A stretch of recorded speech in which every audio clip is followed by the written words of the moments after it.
Now, veteran Congress leader Manishankar Iyer has yet again courted controversy. This time around, he has claimed that the 1962 Indo-China War was the result of the Chinese invasion of India's territory, which was a mere allegation. And in fact, there was no land taken away by the Chinese, is what he hinted at. The BJP has slammed the Congress leader for the remark, calling it a brazen attempt at revisionism. Congress General Secretary Jairam Ramesh has pointed out that his party colleague had subsequently apologized unreservedly for using the term alleged invasion mistakenly, and that the party distances itself from the original phraseology. At the same time, he has also accused Prime Minister Narendra Modi of giving the Chinese a clean chit for their incursions in May 2020 during the Galwan clash. I'm going to start my conversation, and I have with me Sujata Paul, Congress spokesperson. Now, Sujata, the big question, when a veteran leader, the like of Manishankar Iyer, comes up and makes such statements which make the Congress embarrassed, and they have to time and again distance themselves from what Manishankar Iyer says, what is the reason he's still in the party? Well, as far as what Mr. Manishankar Iyer has said, he apologized immediately after he made that statement when somebody pointed it out to him. And so we shouldn't be making a mountain out of a molehill. But what about the Prime Minister? You know, I remember the Prime Minister saying that na koi gussa hai, na koi gussa hua hai. And that is the reason why we became so weak in our negotiations with China. And if we were having talks with them, and Rajnath Singh ji had also confirmed to the parliament that the Chinese had gotten into our land. So why is it that there are so many rounds happening with BJP spokespersons coming and saying that, oh, no, nobody has come, nobody has taken away our land. So how come we are negotiating with them? If status quo has been maintained, why would there be need for any kind of conversation? In fact, one more point. If you remember, Sonam Wangchuk in early April was supposed to march to the border to show the country how much of our grazing lands were in occupation of the Chinese soldiers. Why was he not allowed to do it? Why was internet disrupted and Section 144 imposed? So, Vinita, would you like to respond to what Sujata says, that there are territories that have been unfortunately ceded to China after the 2020 Galwan clash, and why is no mention whatsoever from the BJP side over this? As Sutapa mentions, Depsang and Demchok, which are in the occupants of the Chinese PLA. I think reflecting the pop-up of the very senior Congress leader Manishankar Iyer to certain aspects of what the BJP said or didn't say, I think is not the correct, the stand to be taken against such a senior leader who's spoken, a remark as alleged. And so what about all the soldiers who died? What about the 1,400 Indian soldiers who were martyred, 1,000 and odd badly wounded, 1,700 soldiers went missing, 4,000 soldiers became prisoners of war in that war. And and so this kind of statement. Please ask her to answer on Galwan. Represents the Congress, so to speak, in the highest echelons of the Congress when it was in power. So, and a statement coming from him is absolutely, it cannot be a faux pas. And in that case, what is the action that the Congress party is going to take against the senior leader is what our question is. Okay, but you were asking you the question. Could you respond to the second part of the question about Depsang and Demchok and the ambiguity over whether that territory has been ceded by Chinese or not? Because the Prime Minister coming out and speaking about there is not a single inch of land that has been given away or taken away by the Chinese after the Galwan clash.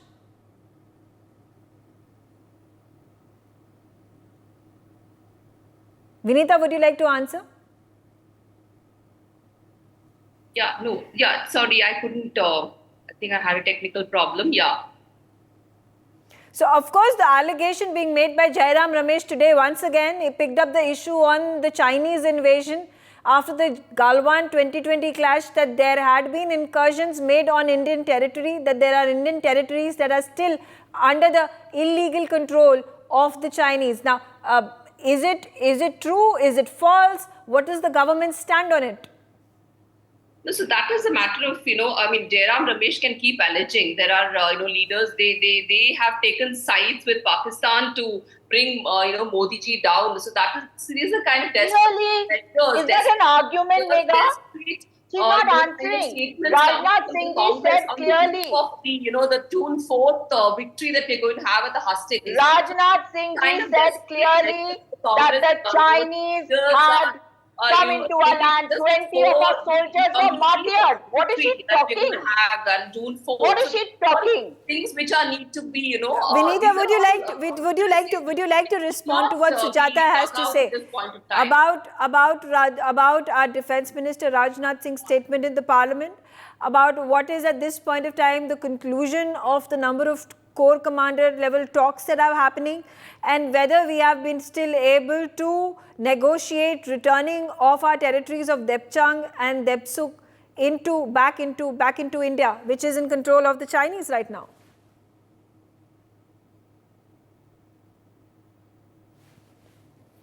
Okay, let me get in. I have with me Major General Sudhakarji as well. Now, Major General Sudhakarji, what happened in 1962 after the Indo-Chinese war that had taken place? About 3,800 square kilometer of land that had been occupied, that had been taken over by the Chinese and still continues to be with them. And how at the point when 2020 May Galwan clashes that took place, can there be parallels drawn? Megha, good evening. Thank you for getting me to your show. Let me give my perspective with no distinction, or rather, I without any contradiction to the esteemed panelists, the previous co-panelists. They are very, very learned and quite wise about the subject. Let me just give a perspective. Okay. Now, between China and India, there was never a border for almost about more than a millennia. If at all we had a border, the border was with Tibet. And towards the west, it was with East Turkestan. So in absence of a border, which is accepted by the relevant stakeholders, I am saying relevant stakeholders because there are more than two. How can you say that X party has crossed a particular line towards our side, or Y party has crossed the line towards their side? So this is the first distinction I want to highlight, number one. Number two, with regard to the point which you are making, as far as I am concerned, that 38,000 square kilometers is a foregone conclusion. It has been given on a platter in the very hall of the debate and the temple of democracy. Okay, so nothing much can be said or done about it. 38,000 square kilometers has been given. 5,200 odd square kilometers has been ceded by Pakistan, that is the Shakskam Valley.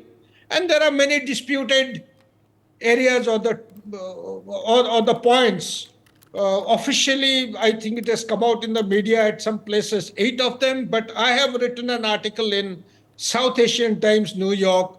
They are numbering going up to almost 27 areas of friction or dispute all along the front of 3,488 kilometers. So the issue that I wish to highlight with regard to the statements by being made is that talk about Depsang Plain. That Depsang Plain is also part, people need to understand what is Aksai Chin, 38,000. They haven't understood. So if you read 10, 20 books, you will not find Aksai Chin being defined as accurately as I am going to state or share. Aksai Chin is that piece of land which is between Karakoram Range and the Kunlun Mountains. People haven't known, they haven't understood.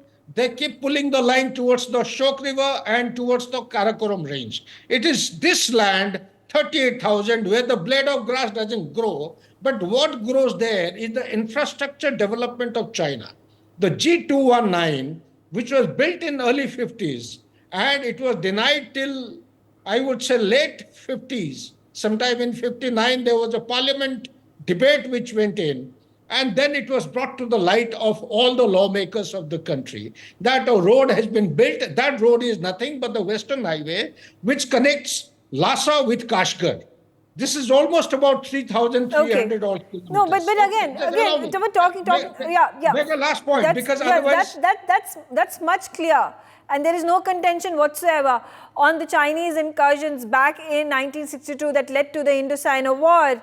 But more so recently in 2020. Now, there has been quite some contention about these areas that are forcefully being taken control of by the Chinese PLA, because of which there was the Galwan clash that took place. Now, that over this issue is political debate that continues to carry forward for months and years together, ever since this attack took place. If you allow me, can I respond to this point? Yeah, quickly, sir. Yes. Okay. Galwan incident has taken place for many reasons. One of the reasons is that a road is seen by the military specialist as a threat. Any road built anywhere, if you take your mind back to the Tanakpur and Dharchula, the road was inaugurated sometime in 2022 by our Honorable Defense Minister, and there was a hangama there in Nepal Parliament, and the map of Nepal has undergone change in the currency notes. Okay, that is because it takes our combat efficiency or combat resources close to a point of friction along the G219, which is the Western Highway. Similarly, when the Durbuk, Shok and Daulat Beg Uldi road was completed in the year 2019. Mind you, 2019 is the year, 5th of August, the Article 370 had been abrogated. The Honorable Home Minister of India, he had made a kind of an announcement in the hall of the parliament that Gilgit-Baltistan was part of India, it will remain part of India, and will take it back. Fair enough. Okay. You're going back into history, but the core point over here that there are several of these corps commander meetings that continue to take place. At this point of time, there is no solution, there is no conclusion to it. There is a stalemate over there. There are a certain number of conditions that India wants China to accede to. There are certain others that the Chinese at this point of time are wanting India to accede to, but nothing much has happened over there. All right. I'm going to get Deshat Nigam, and Deshat Nigam about this important point that keeps creeping in the opposition narrative, and particularly the Congress, when it raises questions over the remarks that were made by Prime Minister Narendra Modi last year about, a couple of years ago, about not an inch of land that has been handed over to the Chinese. Well, Megha, let me tell you one thing. Chinese did try to enter into India's territory in the, darkness, and they lost quite a few soldiers. International research, especially the Australian reports, clearly point out that their soldiers died at least 9 times more than what they reported. They had admitted 5 soldiers being dead, and Indian soldiers pushed them with such ferocity, with bare hands and clubs, because guns are not allowed to be carried out there, and with their bare hands and the clubs. And the Chinese did admit about 5, but the international papers and research clearly shows it was 9 times more. We do salute our Indian soldiers, who 20 of them lost their lives bravely fighting them, and they were pushed, the Chinese were pushed into their own land. And that is why the Prime Minister said, we have not lost an inch. And those are very, nebulous areas. No markings are there. So clearly, we must be very clear. Let's not demoralize our Indian soldiers who lost their lives, bravely fighting the Chinese and inflicting severe injuries on them. China is a closed country which does not allow, information to come out. And therefore, whatever Chinese say, you have to, multiply 3 or 4, 5, 9 Okay. times. In this case, the research says 9 times. Yeah. And No, therefore, of course, we had a number of these evidences, videos that had been floating right after the 2020 Galwan clashes happened, that there were our Jawans who had been killed and injured. And on the other side, the Chinese were reticent in sharing figures of how many Jawans did they lose, how many soldiers did they lose. And finally, there was conclusion drawn that there were some people who were double and triple the number of Indian soldiers that lost their lives. And that was very, very visible in the videos that were shared. There were family members who were coming out and bemoaning the death of their relatives, of their fathers and their sons and their brothers who fought in the war. And there's enough proof, ample proof to prove that as well. And we've spoken about this, we've done these debates in the past as well. But the contention continues to remain about whether there has been a single inch of land that has been at this point of time ceded to China after that incursion that took place. And I'll come to you, Sujata Paul. Advocate Manasvi Thapar also on the telecast with me. So Manasvi, is this judicious right now to take up a political debate on this, for political parties to accuse and counter-accuse each other on the fact that when the fateful incident happened in 2020, the land that was acceded to China, and does this then cause for bringing down the morale of our soldiers as well, who are at this point in time lined up along the line of actual control, to ensure that there is no skirmishes that happen, there is no further escalation that is brought by the Chinese PLA? So I think there are many answers to your questions, and I'll also take some historical anecdotes from there. So the first Indo-Sino War of 1962, and at that particular time in 1962, Jawaharlal Nehru had just won the third Lok Sabha election, and after that, the immediate effect was, not after his winning, was China attacked India. And that particular time, I'll say how the democracy of India functioned that particular time was the opposition, which was not even in any political party, had more than 30 seats at that particular time. And everyone in the opposition questioned Jawaharlal Nehru in the Lok Sabha and at Rajya Sabha, that asking him that why is Indian data, what is happening in the parliament, getting leaked at UK and United States. That was asked to Jawaharlal Nehru. And further other questions which were asked to him was, what is our financial status to defend ourselves and our soldiers against the Chinese government? And what is our army status? What is our soldier status? What are our tools? What are our arms and ammunitions we have to fight according to him? And also on record, people have went in the oppositions accusing Jawaharlal Nehru that aap bik chuke ho, aap desh ko kharab kar chuke. And I'll say what is very important, the parliament was functioning there. The question here is, he with 300 plus seats gave that opportunity to the opposition to question him, and also to the level that aap bik chuke ho, that was the question, because that's the duty of the opposition, to understand what has happened. Now my question comes to my mind is, this is a tweet of Subramaniam Swamy, the tallest leader, one of the tallest leader of BJP, on March 13, 2024. He says, the nation as one must openly oppose Modi if BJP puts him, I don't want to read that part.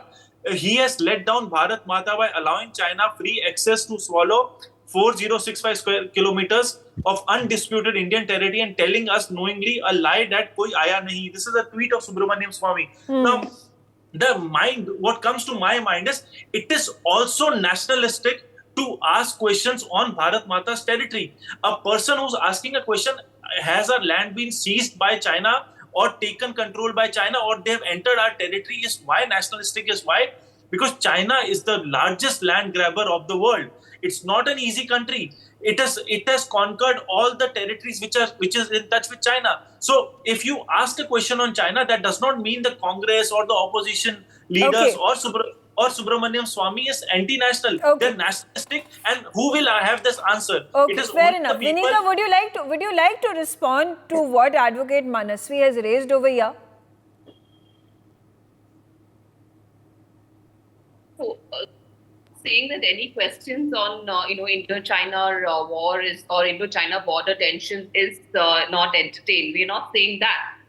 So we are only saying that, we need to keep the facts right. And when a senior Congress spokesperson is talking about a war that has taken place, he needs to be very careful about the sentences that he utters, because his words is taken as the words coming out from the Indian National Congress itself, who have been, lately, and not only lately, but even, during the we've seen that the ethos that comes from the International Congress of supporting, of taking sides with the enemy countries and trying to bring the current dispensation down. So that's the ethos from which this all is stemming out. So that's the point that we need to make on the eve of the hustling that is going to happen on June 4th. So the context today is about the desperate measures that the Congress is taking to actually bring this government down. Can I come in? Okay. That's all I need to say Okay. about Can I that. come Okay, in? I'll I come need to you. I'll come to you, Advocate. Just 1 second. I'll go to Sujata first, and I'll come to you now. After that, Manasvi. That the Darbuk DBO road, that is the Daulat Beg Oldie road, which has been constructed, might be recent. But I wonder if the panelists would have liked to specify that the Daulat Beg Oldie road was started in 2001, completed in 2019 by the Border Road Organization. So is he questioning them as to why they took that much of time? I don't know what he's trying to say. So that is for him to clarify. But when you talk about the lands which were taken over by the Chinese, I heard Mr. Deshratan Nigam say that nobody has taken away our land. Well, if nobody has taken away our land, what are we negotiating? Point number one. Point number two, the justification that he gave that so many of theirs have been killed as well, Chinese soldiers have been killed, has been spoken about first before he spoke about 20 of our soldiers who laid down their lives. Do we have a responsibility towards them? And as far as the BJP spokesperson is concerned, she has no answer to that. And as far as Mr. Mani Shankar Iyer is concerned, he used the word alleged, and when it was pointed out, he immediately said it's mistaken. But let me tell you, this is only to divert attention, using all this mutton, machli, and now this issue. Okay, because all right. Wait, okay, Advocate Manasvi, you want to make a point? Deshratan Nigam, I'll come to you after that. See, I don't care what Mani Shankar Iyer says. What I care about is, which is very important, is there is an air of factlessness in this country regarding to China, and the fact will only come out when the Prime Minister or the Defense Minister actually speaks about. So the other question which comes to my mind is, if opposition is trying to create an air of negative environment in this country, you should actually counter opposition in the parliament. What is happening is there is less facts on this particular fact, and other thing which comes to my mind is questioning the Prime Minister or questioning the Defense Minister on this particular aspect of China does not mean that you are questioning the defense personnel or our soldiers or our army men. So let's not link them together. They are laying their lives for our country, and the questions are in the parliament. You should answer the question. Okay. You should not run away from the questions. That's a simple question. Okay, Deshratan Nigam, Deshratan Nigam, you want to make a point? Let me point out one thing. There is a difference between questioning and concluding. What we hear from the opposition are conclusions. They are not raising questions. They are telling this has happened. Government of India has taken a stand. So there is a clear distinction between conclusions and questions. Now, secondly, let me remind Ms. Sujata Paul that there is a permanent mechanism of negotiation between India and China with regard to border disputes. It is continuing from the days of the Congress. And it happens throughout the year. And they keep on meeting, commander level meeting, even the foreign ministers level meetings have been taking place. So we have a permanent mechanism for dispute resolution of the border. And it was the Congress's time which started, and it's still continuing, so that it does not escalate to the next level. So please correct your facts very clearly as to why negotiations are going on if there is no encroachment. That permanent mechanism was created by the Congress, continued by today. I think the soldier on the panel can clearly point it out. Why did 20 soldiers lay down their lives? Because they resisted the Chinese. They resisted the Chinese who were trying to enter. Okay. Major General Sudhakar ji, they tried to enter. They didn't enter according to you. Major General Sudhakar ji, you want to make a point? Yes. Why has the buffer zone been changed? Okay. Rajnath Singh ji has admitted that they have entered. Okay, let's hear it from the general. Let's also said? hear it from the general. What is it that you want to say, sir, quickly? Yeah, Megha, such sensitive subjects, you must have time, because in 30 minutes, it's very difficult to explain. And I admire and appreciate what Sujata has highlighted. It's not that the issue is not about the DSDBO road. Why was it completed in 19 or 20 years or 18 years? The issue is that the road is taken as a threat to China by China, when it is the same distance of 256 kilometers, there was a time we used to take 12 to 14 days, including acclimatization, and we used to march on foot to reach DBO. Now, in the morning, you sit in a light vehicle. In 6 hours' time, 6 to 8 hours' time, you are in DBO. Doesn't it create an alarm to a layman? A military man would definitely take it as a threat. Can I come in? Number two, please allow me. When it passes through a place called Butse, 7 kilometers east of Butse is a bottleneck, and ahead of that is eastern side of bottleneck. Chinese came in 2013. They stayed there for a couple of days. Negotiations pursued. They went back. So this is a kind of a legacy point or activity which Chinese have been undertaking in the past. I am not, as a military man, neither do I belong to BJP nor to Congress. I belong to only one thing, that is the national interest. This is an event which has been taking place in the past. We have negotiated, they have gone back. Coming to the third point, Mega, is that this road, why is it being taken as a threat, is because it is coming very close to the Western Highway to G219, and along the road where it was inconceivable earlier in the past to mobilize our artillery guns and heavy equipments to DBO, they can easily approach through kilometer 120, which is very close to Galwan. Between Galwan and kilometer 120, it's a pro-flight distance of 6 to 7 kilometers, shortest distance I'm talking of. We can bring down heavy, accurate, intense artillery fire onto the enemy deployment. Okay, This but is that's still, Major General Sudhakarji, that still does not answer my question that at this point of time, the negotiations that are being held, the co-commander meetings that are being held, right now the sensitive areas of Depchang and Demchok, are they in control of the Chinese? And if they are, then how soon are we going to be able to get them, retrieve them and make them once again part of the Indian territory? Yes, Sujata, you want to make a point? Yeah. Yes, first thing is that the Oldie Beg Road, the temperatures go down right to minus 55 degrees Celsius. And over a period of time, technology has been used and it has developed over the years, and that's why we've been able to create our infrastructure. But I would also like to know that why is it that we are being shown in such bad light with 100 Chinese troops who trooped into Uttarakhand territory and destroyed our infrastructure and went back. And this was, if I'm correct, in sometime in 2021. I don't remember the exact date, but it was August, September 2021. So every time the Chinese are going to keep coming in and keep walking out, and we are going to keep sitting and saying that, oh, they didn't come in, and if they came, then we are negotiating, and this is a problem which has come out from somebody else. I'm glad, Sujata, you are bringing out this point without understanding that unless there is a common line which is accepted by the relevant stakeholder as a border, as a boundary, you keep claiming, keep putting allegations that they're coming to your side, you're going to their side. This is called the line of actual control, which had been proposed in 1959 by Chow Lai. India had rejected, none other than Jawaharlal Nehru had rejected his letter of 7th November 1959.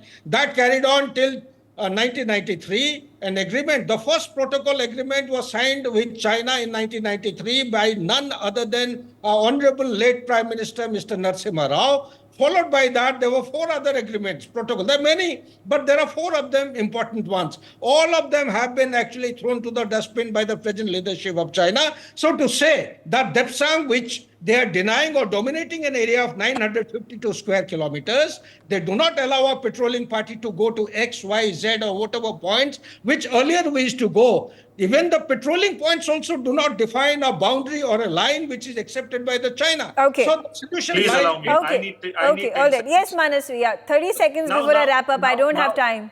Yeah, I'll just take 10 seconds. The major question what comes to my other mind would be from the, I would want that answer from the BJP spokesperson is that when the elephant in the room is China, right? We understand that. If there is a question from the Chinese, we said that Congress is bad. It is the policies of the Congress since last 70 years which has corrupted us. The largest trade we have ever had with China is in the last 10 years. Look at the data. We are having the largest trade with the China. If Chinese are creating a problem in our LOC and LAC, why don't we stop the trade with China for a year, for 6 months?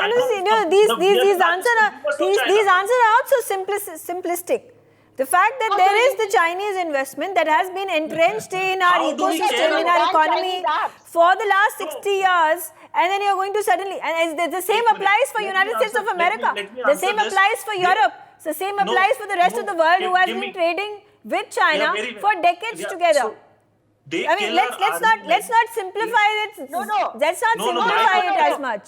Megha, And mind you, if you take a look at the number of policy changes that have been made by the government of India, by the finance ministry, there have been a number of clauses that have been added, amendments that have ensured that there is foreign direct investment that does not come from the Chinese side. There have been a number of rules that have been followed. We have blocked TikTok. There have been number of these apps that have completely been blocked. There are cell phone companies that are not given space in the country any longer. There are in fact a number of, like I said, clauses that have been imposed wherein Chinese are not allowed to get into and take largest stake of our investments, and that's a start. That's a start. Megha, please. So See, the fact remains that, just 1 second, we did not allow the 5G companies, we did not allow the electric vehicles. We have put, as you rightly said, that so many restrictions have been... They came into Uttarakhand for 3 hours only and then they went back. Okay. My question... So I think you must listen to the soldier on the panel. He has given you an excellent... For more such videos, subscribe to the NewsX YouTube channel, hit the bell icon.